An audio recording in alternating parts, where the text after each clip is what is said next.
नमस्कार, मैं लमड़ी सब देखें 1/24। बिहार सरकार के सम कल्याण मंत्री जो हैं मीडिया समझ को तो क्या कुछ वीडियो सुनिए। सरकार के द्वारा या केंद्र सरकार के द्वारा, वहाँ के सरकार के द्वारा कैसे निर्णय लिया जाएगा? तो भारत सरकार के द्वारा निर्णय लिया जाएगा कि कब से जातीय गणना होगी, और ये तो निर्णय भारत सरकार का है, माननीय प्रधानमंत्री जी का है।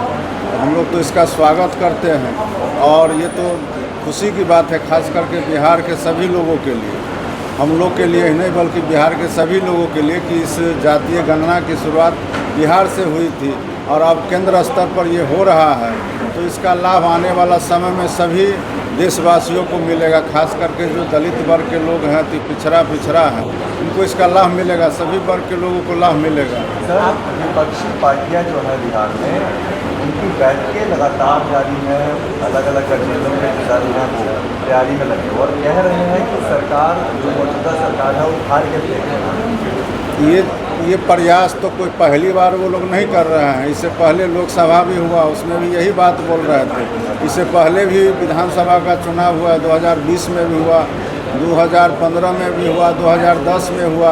अब 2010 का रिजल्ट आप देख लीजिए, उसी का पुनरावृत्ति होने जा रहा है। और माननीय मुख्यमंत्री जी और जनता दल यू ने जो कहा है कि इस बार हम लोग 2025 में 225 सीट जीतेंगे, तो ये तय है कि इस बार जो है महागठबंधन कहीं नज़र नहीं आएगा और निश्चित रूप से उसको हम लोग उखाड़ करके फेंकेंगे। महागठबंधन में सीएम के चेहरे को लेकर के जो कंफ्यूजन है, क्या लग रहा है चुनाव से पहले क्या महागठबंधन रहेगा या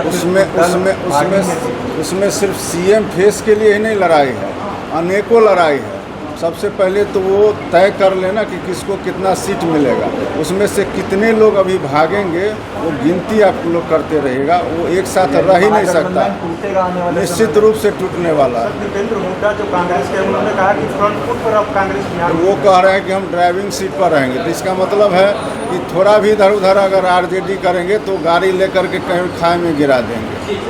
आपके ही गठबंधन के दो घटक दल हैं, जीतन राम मांझी का एक दल है और चिराग पासवान का, दोनों के बीच में जो है बयानबाजी में टकराव देखने को मिल रहा है। क्या एनडीए के सेहत कोई टकराहट नहीं है, सभी लोग आपस में मिलजुल करके हम लोग काम करते हैं और हमारा एनडीए परिवार पूरी तरह से एकजुट है और रहेगा और हम लोगों का एक साथ लड़ेंगे और सरकार बनाएंगे। मुकेश सहनी कहते हैं कि सहनी समाज और मछुआरा समाज जो है उनके साथ में है और इतना ज़्यादा साथ में कि एनडीए चाहता है कि हम उनको साथ ले लें।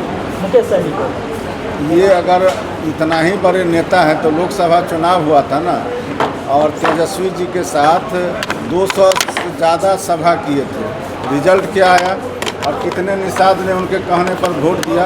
कहने से कुछ नहीं होता है और भीड़ किस तरह से आता है ये हम लोग को पता है। उससे ज़्यादा लोग हम लोग के साथ हैं और रहेंगे। इस चुनाव में भी निषादों का, अति पिछड़ों का, दलितों का और बिहार में जितना काम मुख्यमंत्री जी ने किए हैं उसके आधार पर हम लोग कह सकते हैं कि सभी जाति धर्म का वोट हम लोग को मिलेगा और हम लोग फिर से सरकार बनाएंगे। निषाद समाज साथ दे रहे हैं, तभी तो डिप्टी सीएम की बात कर रहे हैं ना कि डिप्टी सीएम महागठबंधन में। अब ये तो आप ही न बताइए कि बात कौन कर रहे हैं, इसका फैसला कौन कर रहे हैं? सब लोग चाहते हैं कि हम डिप्टी सीएम और सीएम बन जाएं, उनको घोषणा कौन किए हैं?